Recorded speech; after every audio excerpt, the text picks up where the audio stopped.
That's why when you wear a diamond chain or a diamond ring, at night, it reflects. Light can hit it from here.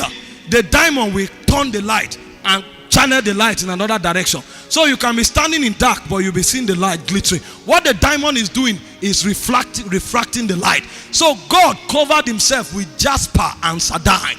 These are crystals. Is that crystal that emits God and transmits God into his throne in heaven. So when the angels see him on the throne, it's actually a dimension of God they see. And that's why forever and ever, the 24 elders, every time they see him, they say holy. Because they keep seeing different dimensions every moment in the spirit. So heaven can't contain him. In 1 Kings chapter 8 verse 27, Solomon began to pray because he had built a temple. But after building the temple, the spirit of wisdom and revelation began to speak to him. And he said, but will God indeed dwell on earth? He said, behold, the heaven and heaven of heavens cannot contain thee. How much less this house that I have built?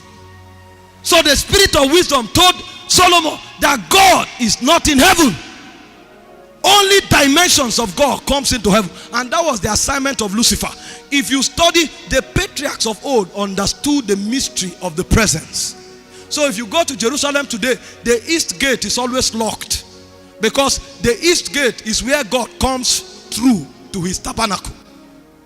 In Ezekiel 44, from verse 1 and 2, it tells you, God enters the tabernacle through the east gate. So the east gate is always locked. Only Yahweh enters through the east gate. And every time Yahweh shows up, the job of the one that is clothed with tabrets is to cry, Yahweh cometh. And the whole heaven begins to worship. So heaven could not contain him.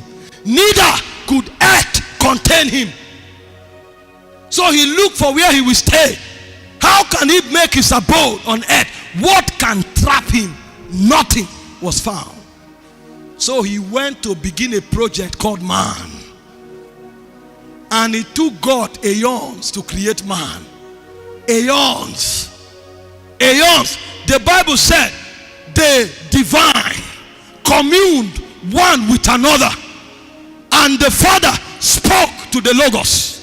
The Logos spoke to the Spirit. And the Spirit spoke to the Father. They kept communing. Get an abode for ourselves. And that intercourse continued until it exploded. And he said, let us make man. So that was a proclamation that emanated from koinonia.